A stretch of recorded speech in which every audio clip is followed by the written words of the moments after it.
Et donc j'ai appelé Jean-Marc Touzard pour nous parler de réchauffement climatique, de changement climatique dans la région. Merci Sébastien.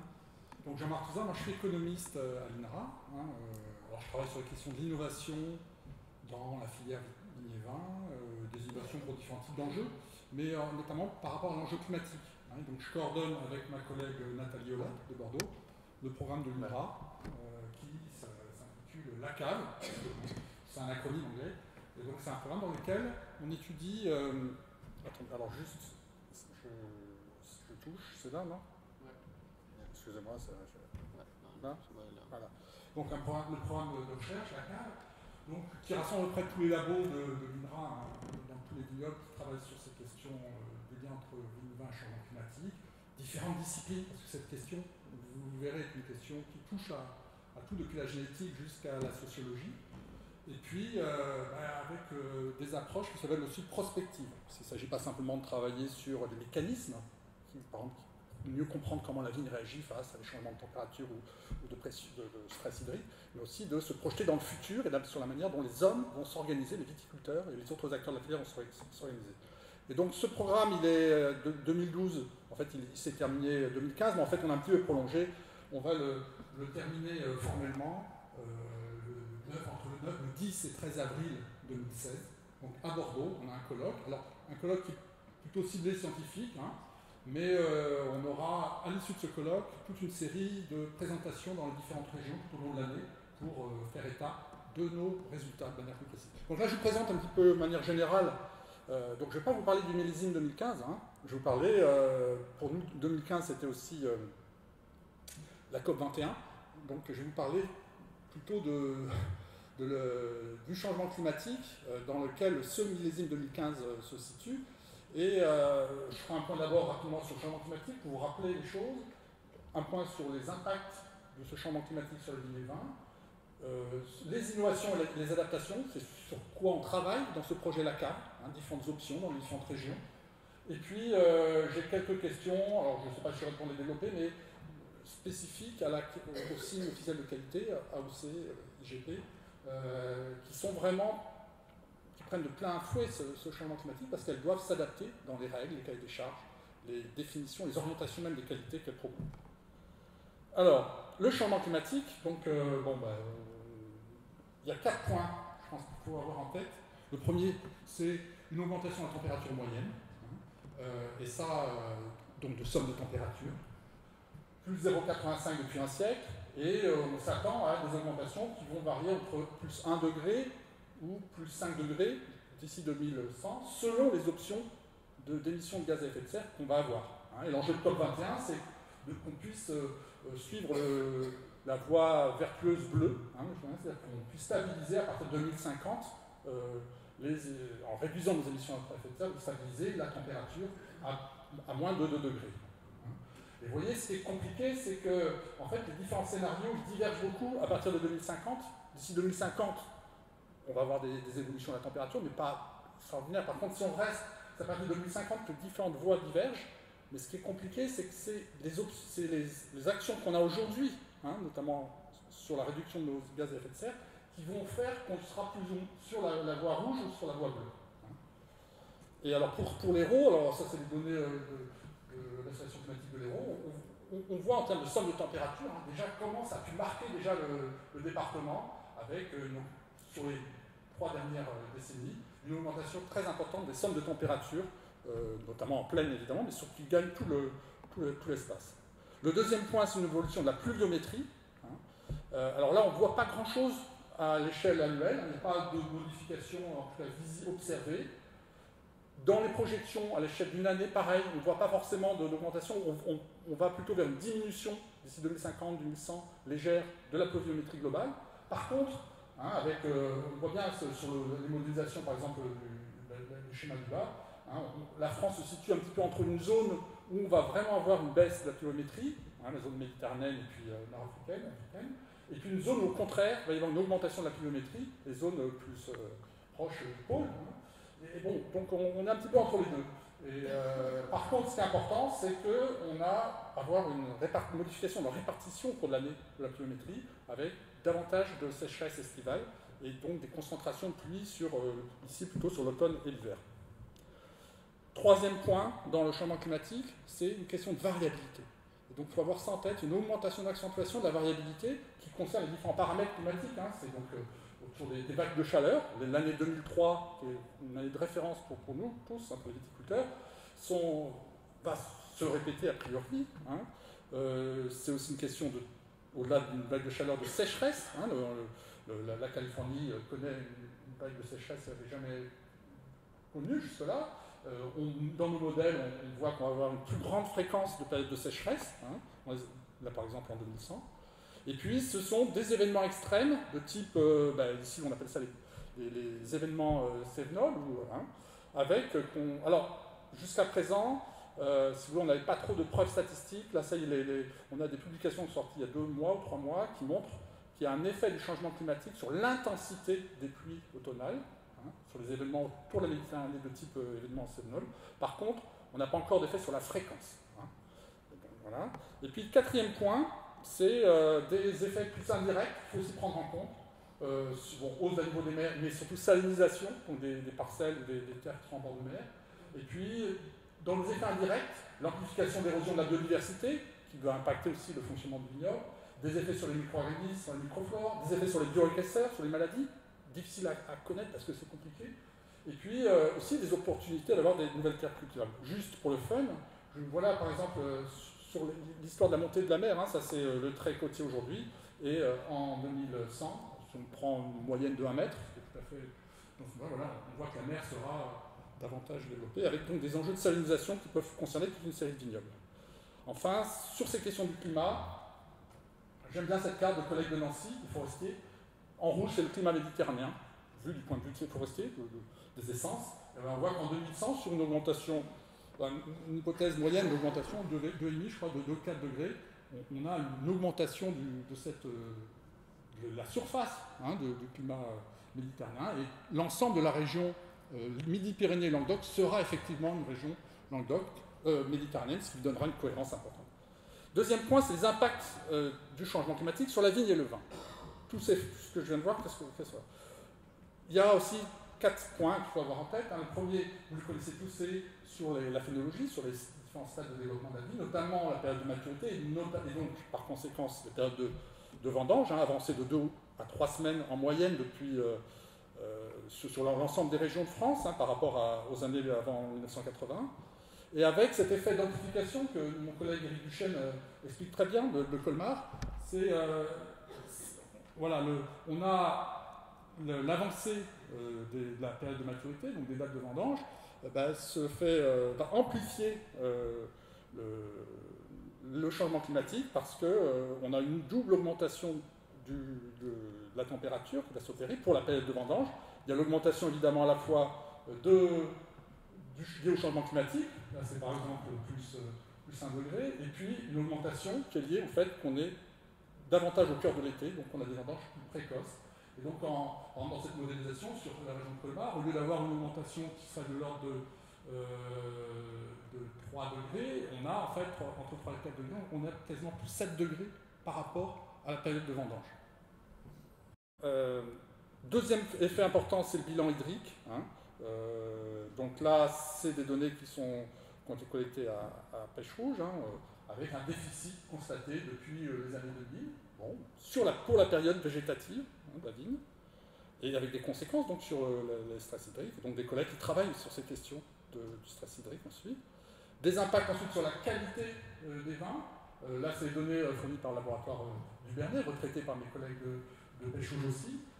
Sur un échantillon important de vendange, on a clairement une baisse de l'acidité, hein, et une augmentation du degré d'alcool des vins en moyenne dans la région. Alors, qui ne sont pas liés qu'au changement climatique, mais on pense à peu près la moitié des effets, enfin que la moitié de ces augmentations de baisse sont liées au changement climatique directement. Des modifications des profils aromatiques, avec des différents précurseurs d'arômes qui sont modifiés, et puis des risques de perte de couleur sur les vins rouges. Alors ça c'est vu comme une contrainte, notamment dans les vides vicieux ici, mais ces évolutions sont plutôt vues comme des effets, comme des éléments positifs pour les autres vignobles du Nord, notamment en Bourgogne, même si cette année, par exemple, en Alsace, la question de la baisse d'acidité était une question très, très forte. Ils ont eu recours pas mal à l'acidification, le processus d'acidification. Là, c'est juste pour illustrer cette question de la modification de précurseurs d'arômes sur un merlot en Bordeaux, année très chaude 2003, apparition de lactone, de précurseurs qui n'existaient pas, ou qui n'étaient pas observés auparavant, qui maintenant sont davantage présentes dans les vins. Autre impact, c'est évidemment ensuite sur les aires qui sont favorables à la culture de la vigne. Ça, c'est donc les aires actuelles, avec en bleu les zones où on plante des cépages plus précoces, en rouge plus tardifs. Et puis, voilà ce qui est prévu quand on fait une simulation un petit peu mécanique pour 2050, entre 2040 et 2070, donc une extension possible des vignobles vers le nord et en altitude, avec des zones en Pologne, en Allemagne ou en Angleterre qui deviendraient, avec des tas d'autres conditions qu'il faut remplir, cultivables. Donc, en tout cas, des cépages relativement précoces deviendraient intéressants pour la vigne. Tout ça, ça a de multiples impacts économiques. Ça joue évidemment sur les rendements, sur les qualités, donc sur les coûts, les revenus des viticulteurs, au premier niveau. Il y a une augmentation du risque économique. C'est souvent ce qui est mis en avant par les viticulteurs dans leurs enquêtes, c'est ces questions de la variabilité, à la fois sur les millésimes, puis ces événements extrêmes qui peuvent entraîner des phénomènes d'érosion, etc. Il y a des impacts potentiels sur la valeur du vignoble. Ça, c'est une question qui est, par exemple, qu'on commence à traiter en Champagne, évidemment, avec des vignes qui sont en moyenne à plus d'1 million d'euros l'hectare. Si une modification du changement climatique amène à modifier le positionnement sur les marchés, la valeur, c'est des modifications d'hierarchie entre terroirs et entre vins. Au sein d'une région comme le Languedoc-Roussillon, on sent qu'il y a des choses qui sont établies, par exemple sur certains terroirs de coteaux qui pourraient être revus. Donc on pourrait revoir un peu la hiérarchie des vins des terroirs. En Languedoc, ça pose moins de problèmes parce qu'on est sur une région qui continue à se construire, donc ça bouge beaucoup, mais il y a d'autres régions, en Bourgogne notamment, où la délimitation parcelle est extrêmement fine, et là on voit que le système pourrait être déstabilisé par le changement climatique. On a des impacts ensuite sur la concurrence entre les régions possibles, qu'on travaille, et puis des interactions avec l'évolution de la consommation, je reviendrai brièvement à la fin. Tout ça fait des tensions sur le système aussi. Donc ça, c'est les effets du changement climatique. Alors, comment nous on traite la question de l'innovation, de l'adaptation? Dans notre programme, on étudie toute une série de points, et en fait, il n'y a pas... Des chercheurs peuvent travailler sur un tel la génétique, la création variétale, l'autre les pratiques agronomiques, l'autre l'œnologie corrective. Mais en fait, ce qui est important, c'est qu'on échange aussi entre nous pour développer des approches globales, parce que la solution, c'est effectivement dans la combinaison de toutes ces actions, innovations. Donc il faut repenser un peu l'ensemble du système de production. Donc, on pense d'abord aux innovations techniques, qu'il va falloir combiner, adapter. Donc, des clones ou des variétés plus tardives, résistantes à sécheresse, produisant moins de sucre, plus d'acidité, soit création variétale, soit existante qu'on reteste, qu'on implante. Deuxième chose, l'irrigation raisonnée, selon les besoins de la vigne et les objectifs de production.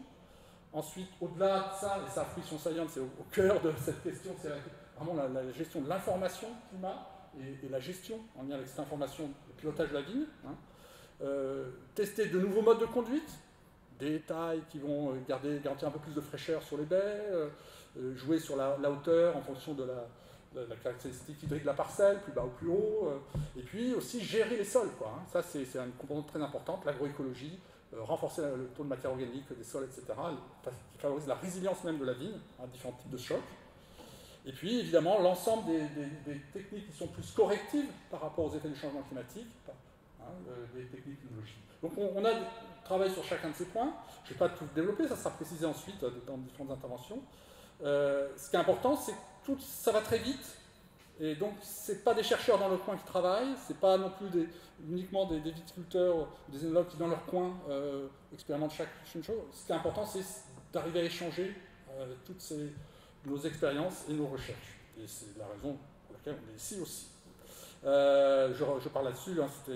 Dans chaque région, on est en train de retester les caractéristiques des différents cépages. Là, c'est à Bordeaux, ils ont leur expérimentation sur 52 cépages. Ils sont en train de voir que le carignan, ça va peut-être devenir intéressant, parce que plus tardif, etc.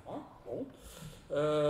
Et puis, ce qui est important, au-delà de cette combinaison d'innovation qu'il faut repenser à l'échelle d'une exploitation de parcelle, c'est le changement climatique impose de revisiter le terroir, hein, et de tirer profit de l'hétérogénéité d'un terroir pour s'adapter. On voit que dans un terroir, là c'est par exemple la Saumur, on a des travaux dans tous les vignobles en ce moment sur ces questions, on a une forte hétérogénéité des variables climatiques, et donc des réponses de la vigne, hein, avec par exemple des différences sur un même cépage, là ça peut être du Cabernet Franc, on a des réponses qui sont de l'ordre de 1,5 degré en alcool de différence selon les parcelles, selon l'exposition.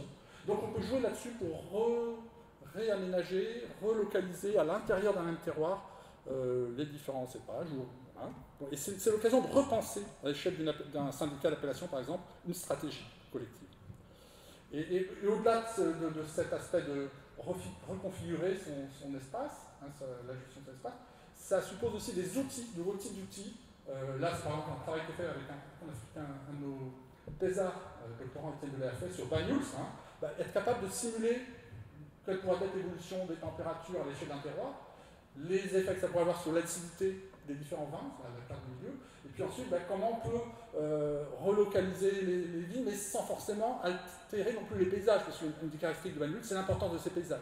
Donc il faut trouver des compromis, il faut discuter avec le GDA, avec le syndicat, discuter avec la coopérative, discuter les options pour maintenir, optimiser à la fois l'évolution de la qualité du vin et préserver un paysage super. Je ne vais pas vous détailler ça, c'est pour dire que réfléchir à toutes ces actions, ça veut dire à la fois réfléchir à différents pas de temps, du court terme jusqu'au long terme, hein, différents types d'investissement, et puis à différentes échelles de la parcelle jusqu'aux questions internationales.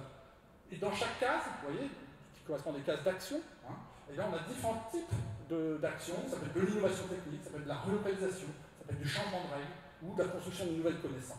Donc on est, avec ce genre de grille d'analyse, on peut animer avec des professionnels une réflexion sur comment agir face au changement climatique et dresser une stratégie climatique.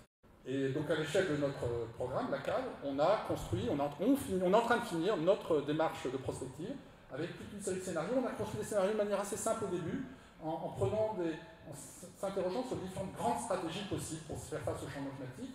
Soit on innove, c'est l'axe horizontal, hein, avec différentes intensités possibles de l'innovation, soit on relocalise ou pas. Donc on peut faire des choix de absolument rester sur le même terroir, sur le même espace, mais en innovant maximum. On peut faire des choix aussi de s'autoriser des relocalisations plus facilement. Et donc on a construit différents scénarios qui vont être présentés. Je vois qu'il y a eu un petit bouleversement dans le PowerPoint, c'est pas grave. Il y a 5 grands scénarios. Hein. Le premier, ça c'est le futur qui reste un petit peu mystérieux. Le premier scénario, c'est un scénario finalement où complètement, je vais dire congelé, c'est peut-être pas le terme pour le changement climatique, mais le scénario complètement fixé, en fait c'est le scénario le plus improbable, puisque les viticulteurs depuis des millénaires s'adaptent continuellement, donc innovent. Hein.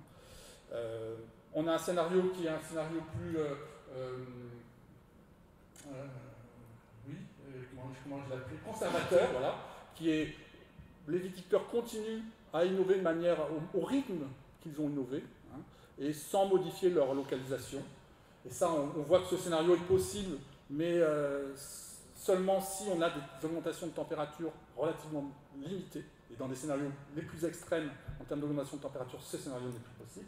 Et puis on a des scénarios qui sont innovation pour rester, où les viticulteurs acceptent d'innover plus radicalement sur les cépages, sur les techniques, sur l'œnologie, pour absolument rester sur leur terroir et tenir compte, ou des scénarios beaucoup plus libéraux, dans lesquels la possibilité de replanter est ouverte, y compris sur d'autres espaces plus importants, au nord de la France par exemple. Juste pour terminer, 4 questions, je ne vais pas trop les développer que pour les appellations. Hein. La première, c'est important, j'en ai pas parlé, c'est finalement de raisonner par rapport aux consommateurs. Hein. Et c'est une variable clé dans beaucoup. Parce que si finalement les consommateurs acceptent les évolutions de la qualité liées au changement climatique, la question est moins grave, moins préoccupante que si les consommateurs sont extrêmement exigeants sur le fait de maintenir une qualité. Hein, à ce moment-là, ça suppose des innovations. Donc on a fait des tests pour ça. Il y a un doctorant de notre programme aussi qui a fait des tests sur Bordeaux, en comparant le vin actuel de Bordeaux, 13,5 degrés, fruits frais, avec des vins qui existent déjà, qui, avec des œnologues, ont été choisis comme pouvant être les vins du changement climatique. Hein, des vins à plus de plus 15 degrés, des arômes fruits cuits, un peu moins d'acidité, etc. Et alors, ce qui est intéressant, c'est que bon, visuellement, les notes sont favorables au vin Bordeaux actuel. Ça a été préoccupant, c'est-à-dire en première dégustation, finalement, les consommateurs ont préféré les Bordeaux du changement climatique. Il y a un effet en première dégustation. Et par contre, lorsqu'on répète les dégustations, on l'a fait y compris sur une semaine entière, à ce moment-là, il y a une lassitude, il y a un écœurement, et les consommateurs préfèrent finalement les vins actuels, Bordeaux, que les Bordeaux du changement climatique. Deuxième question, c'est celle de l'innovation dans les cahiers des charges d'appellations. Les appellations innovent, vous le savez, voilà, je le rappelle souvent à des gens qui ont une image des appellations comme étant un lieu extrêmement conservateur, figé, mais on a une façon d'innover qui est spécifique, ce que j'appelle l'innovation par délibération avant adoption, c'est-à-dire qu'il faut que les producteurs se mettent d'accord sur les innovations acceptables, en fonction d'une stratégie qui est posée, et puis de grandes lignes. Et donc c'est vrai qu'on voit les deux stratégies qui existent. Dans les IGP, c'est innover pour rester, pour se diversifier. Et puis dans les AOP, c'est innover pour rester et maintenir une ligne typicité tradition. Mais ça innove. La troisième question, c'est la question des aires d'appellation. Et là, à l'échelle même des appellations actuelles, il y a des discussions pour revisiter éventuellement, pas tout de suite, mais progressivement, éventuellement des bordures, des frontières. Voilà, dans le cas de Montpérou, par exemple, on a une zone, on retrouve cette très grande hétérogénéité, l'essentiel du vignoble qui est sur la zone orange, qui est une zone médiane, qui est bien exploitée, puis on a des zones qui sont déjà abandonnées, qui sont en rouge, où il y a une quantité de chaleur importante, et puis des zones qui sont peu exploitées, et qui pourraient l'être, parce que progressivement elles vont devenir intéressantes du point de vue notamment thermique. Et puis bien sûr, il y a cette question de au-delà de la modification des aires d'appellation, des créations de nouvelles aires AOC, ex nihilo. Est-ce qu'on va faire l'AOC vin de Pimpon en Bretagne? Pourquoi pas? Il y a un breton là, je ne sais pas. En fait, quand on réfléchit à ça, dans le cas de nos prospectives, on voit que c'est pas parce que potentiellement on va pouvoir cultiver des vignes qu'on va avoir des grands vignobles. C'est-à-dire, oui, des viticulteurs, des gens vont cultiver de la vigne un peu partout, vont s'amuser à faire du vin un peu partout, y compris dans des zones en Bretagne, en Pologne, dans le sud de l'Angleterre, c'est déjà le cas. Mais pour autant, il y a énormément d'investissements qui doivent accompagner la plantation, des investissements matériels, mais aussi des investissements immatériels sur la construction d'un marché, d'un paysage, du lien avec des éléments culturels. Donc créer un vignoble ex nihilo, c'est pas en quelques années. Et donc dans toutes nos explorations, on tend à minimiser cette vision qui est portée par des journalistes qui voient tout de suite des vignobles un peu partout au nord de la France. Non, c'est pas vrai. Et puis il y a une question de risque.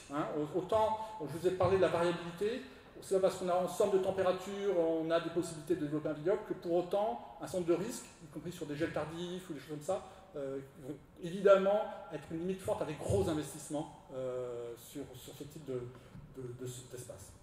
Et puis, le dernier point sur les appellations, c'est finalement, pour nous, le cas d'une appellation, alors d'une interprofession régionale, c'est vraiment le cas pour construire une nouvelle stratégie climat. Alors, il y a déjà pas mal d'initiatives, en Champagne, CDC, Bordeaux, Bourgogne, Cognac, ont déjà notamment travaillé sur la question de la mitigation, comment réduire les émissions de gaz à effet de serre. On voit qu'on commence à réinvestir cette question des terroirs, parce que les terroirs vont bouger, donc c'est l'occasion collectivement de repenser le terroir. Et puis c'est aussi un espace privilégié pour réorganiser la R&D, les liens avec la recherche, et ça c'est extrêmement positif, et de revoir plus globalement les fondements même des appellations et de leur régulation. Donc en conclusion, 4 points, 4 messages. Premier message, jusqu'en 2040-2050, les impacts du changement climatique restent modérés, à la limite, quelles que soient même nos émissions, c'est après que ça se corse. Et en tout cas, les acteurs du secteur peuvent s'adapter sans changement trop radicaux, mais on voit que les adaptations sont d'autant plus possibles, les marges de manœuvre sont d'autant plus possibles, qu'on reste à un niveau modéré d'augmentation de température. Et donc, il y avait vraiment une bonne convergence entre les objectifs de la négociation de COP21, rester en dessous des 2 degrés, même on fixe en dessous de 1,5 degré par rapport à l'échelle pré-industrielle, à l'époque pré-industrielle, et les objectifs de la filière de pouvoir gérer progressivement, collectivement, ces adaptations. Le deuxième message, c'est que l'agriculture et l'agriculture peuvent aussi contribuer à la mitigation. Hein. Okay. Troisième point, il n'y a pas de solution unique, je l'ai déjà dit. Il faut jouer sur la multiplicité des leviers, sur l'innovation, sur l'organisation des terroirs. Et dernier point, c'est il reste pas mal d'incertitudes dans tout ce qu'on vient de dire. Donc la meilleure façon de se préparer, de s'adapter, c'est finalement de raisonner en termes de capacité d'adaptation. C'est donc de construire déjà entre nous, entre chercheurs, viticulteurs, les réseaux qui vont permettre des échanges d'expériences, de connaissances, et pour pouvoir réagir hein, face à des phénomènes, des événements qui sont pour partie encore sans doute imprévisibles. Voilà, je vous remercie. Oui. Quelle est la probabilité de revoir des millésime comme 2013 selon vous, où les cépages précoces nous ont sauvé la mise et où des météorologues ont quand même confirmé la probabilité de revoir des descentes d'air arctique continues et tard en saison. Pour l'instant, c'est les Américains de l'Est qui ont l'effet de descente d'air arctique et par un effet qu'on peut simplifier, mais apparemment de vase communicant, on est épargné. Mais bon, il y a des scénarios qui prévoient la possibilité que s'installent des flux descendants et assez longs. Ouais, j'ai vu ça. Alors, c'est concentré sur la période fin d'été, soit aussi la période hivernale. Hein, et même peut-être printanière, ces questions des gels tardifs, par exemple. La seule chose qu'on voit, c'est que, encore une fois, là, on est face à l'autre dimension qui est celle de la variabilité. Quoi. Le changement climatique, ce n'est pas qu'une augmentation de la température, ce n'est pas que des modifications sur la pluviométrie, c'est aussi, c'est ça qui est plus difficile à savoir, une augmentation de la variabilité. Donc, entre années, entre millésimes, donc ce que vous mentionnez est évidemment quelque chose qui risque de se reproduire de manière fréquente. Voilà. Donc c'est la meilleure façon de faire ça, c'est effectivement peut-être de miser sur classiquement sur une forme de diversification de ces productions pour pouvoir faire face avec conserver évidemment. L'erreur, ça serait d'avoir de tout miser sur des cépages plus tardifs, par exemple, ou en se disant en regardant le trend. Non, il faut évidemment sans doute maintenir une diversité de cépages pour cette question de la